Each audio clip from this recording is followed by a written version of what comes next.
guys, welcome to Investify, where we help you grow your wealth through smart investments. Today we'll talk about the sudden change towards gold and silver. As the world faces unconventional times and traditional assets lost their appeal, the largest players in the financial world are surreptitiously stockpiling physical precious metals.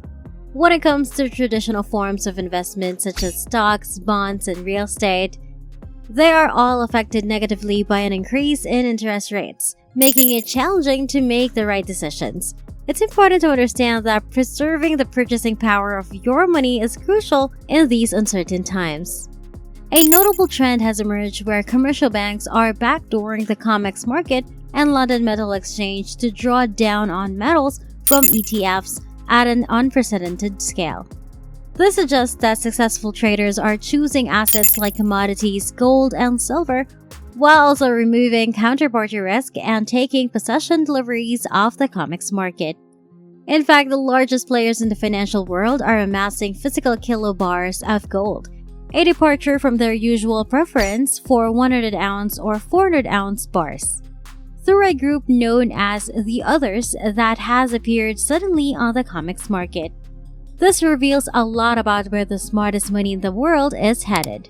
There's a weekly report called The Commitment of Traders that shows the positioning of commercial banks versus hedge funds. Recently, a new group called Others has emerged, believed to be sovereign wealth funds and family offices, the most sophisticated private investors in the world. This group is now taking delivery of massive amounts of gold and silver off the COMEX market, which is a significant awakening because it indicates that something big is coming our way.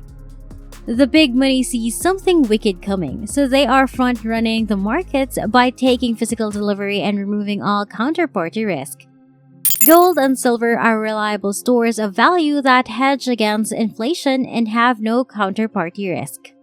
The fact that the biggest money in the world is withdrawing metal off these exchanges in record numbers means that traditional Western-based assets like stocks, bonds, and real estate may no longer be perceived as the way to go.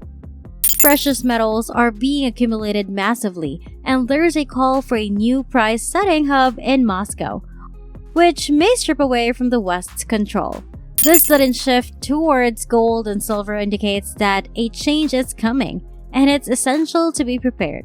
If you're wondering where to invest your money during these uncertain times, it's important to steer clear of fixed income, as it often results in a negative return. Equities aren't a safe bet either, since they're negatively impacted by rising interest rates. Even the bond market, which has been doing well for the last 30 years, is currently yielding negative real returns. In the past, people turned to fixed income during tough times, but that's no longer a viable option. While gold doesn't pay any interest, it's still a better option than a negative 5 or 6% return due to inflation. We need to rethink our approach to traditional assets during these unconventional times. Personally, I've invested almost 100% of my portfolio in metals for the past 20 years. Although it hasn't always been the best decision, it has given me peace of mind. I believe that once this cycle ends and the dust settles, people will start to view traditional assets in a different light. Right now, investing in traditional assets is not a wise choice. While some may disagree with me, I have been following the lead of the biggest money in the world for the past 6 years, which is to accumulate physical precious metals and eliminate counterparty risk. When it comes to inflation, we must acknowledge that the inflation numbers we are presented with are most likely false. It is in the interest of the Bureau of Labor Statistics and the government to show us numbers that downplay inflation significantly.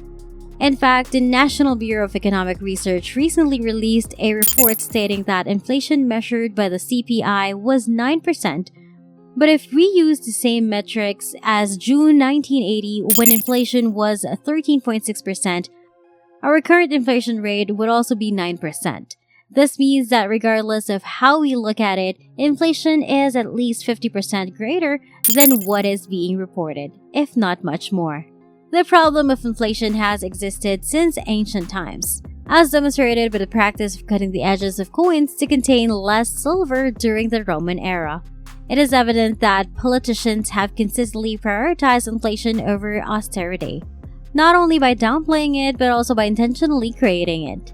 We are told that a 2% inflation target is acceptable, but I would argue that a negative 2% target would be better, as lower inflation leads to a higher standard of living.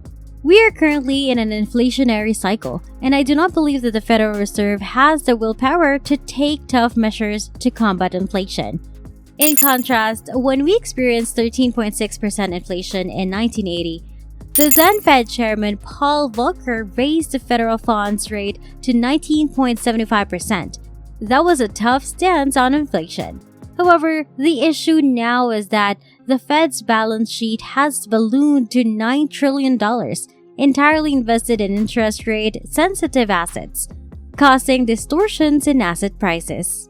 The inverse correlation between rising rates and the various markets is enough to convince me that the Fed will not take a tough stance on inflation. Inflation is the biggest domestic problem we face because rising rates is the only solution.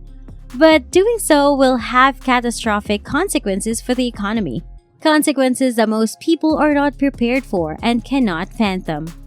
As such, it is important to consider alternative strategies such as accumulating physical precious metals to protect oneself against counterparty risk. Ultimately, the solution to the problem of inflation may require difficult decisions that will have significant consequences for the economy and our standard of living. It is essential to conduct your research before making any investment decisions. Therefore, it's crucial to educate yourself before taking any action. If you have any thoughts or questions, please feel free to share them in the comment section below. That's it for today. Thank you for watching. Don't forget to like this video, subscribe to our channel, and ring that notification bell for more updates here on Investify.